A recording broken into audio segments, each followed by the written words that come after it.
Now, one of the great attractions of the Cambridge Springs from the club player's point of view is that there are many tricks and traps which white has to avoid. I mean, most of these are actually quite naive ideas, but nevertheless I have seen even strong players fall in for them. And just to illustrate how tricky this variation can be, we're going to kick off with a game from Vikings A in 2001. It was played in the B section, and it's between Manuel Bosboom playing white, who's about as strong as it gets as an international master before you actually become a grandmaster. He's incredibly talented, Dutch guy. I don't know why he hasn't become a grandmaster yet. He's playing white, and playing black is the world-class grandmaster Mikhail Gurevich. There's a little bit of toing and froing with the move order in this game, so I'm going to just freeze the game at this point and just show you some of the tricks and traps that can occur from this position using the orthodox move order with e6. Now let's suppose white just goes straight into the Cambridge Springs here, using his bishop to pin the knight on g5, and now we adopt our preferred move order with knight bd7. Right, well, the first of these is a very famous trap, and well, really it's an idea which only a weak player could fall for. It would be very naive to suppose that white was blundering a pawn in this position with e takes d5 and now knight takes d5, and indeed white has got a shock awaiting him here because black just plays knight takes d5.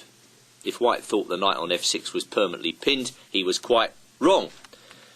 White snaps off the queen, and now bishop b4 check actually wins a piece. White has to put the queen in the way. White then gets the queen removed, and black takes on d8, winning a piece. That's the famous Cambridge Springs trap. So let's go back to knight bd7 here, and assume white's not going to be so compliant as that. And we go on with the move order here, knight f3, c6, e3, and now black makes the aggressive queen move out to a5. Right, well, what should the Cambridge Springs player be thinking of in this position? First point to note, this is a very aggressive variation. In general, black is intending ideas like bishop b4 and knight e4, taking advantage of the pinned knight on c3. White's got to be very careful in this position. He just doesn't lose a pawn or simply material to ideas of this type. As usual in the Queen's Gambit declined, black has the problem of the queenside pieces looming in front of him. Black always has a dilemma in the Queen's Gambit decline when you've set up this solid pawn chain with pawns on c6 and e6. Where am I going to put my queenside pieces? So we're really looking for black to solve that problem if white negotiates the opening minefield a little later on. You have to be aware of that if you play the Cambridge Springs. What am I going to do with the queenside? But for the time being, let's just see white falling in for another one of those pesky traps, and let's suppose he plays queen c2 in this position. Well, black now plays a very characteristic move in the Cambridge Springs, knight to e4. I think you should be looking out for that move whenever you can get it in against this variation, because, well, black's not only taking advantage of the pinned knight, he's attacking the exposed white bishop on g5.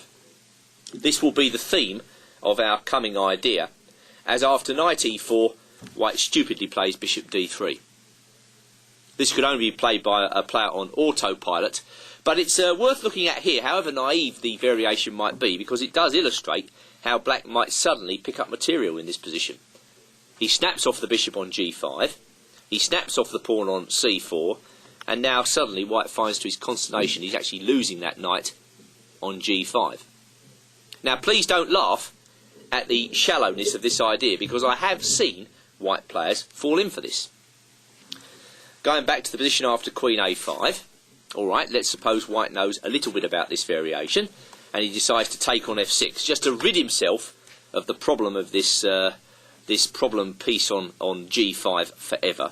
And then he decides to cut out black's counterplay with a3. Again, I have seen this played. Don't scoff at these moves. White wants to stop bishop b4. This is the typical reaction of a club player who doesn't know too much about the variation. He can see what's coming up, and he decides to take what he thinks are emergency measures against it. Well, it turns out this doesn't really stop black's idea, as the knight comes into e4. Activity before everything else, it seems to me, in the opening stages of the Cambridge Springs on occasion. White defends himself with rook c1. I think, you know, black would be happy if white played queen c2 in such a position. He could simply double white's pawns, and you know, white would have no chance for an advantage there. But look what happens after rook c1. As after knight takes c3, rook takes c3, black now has the blow bishop takes a3, and again white is losing material. The move a3 turns out to be completely useless in this position.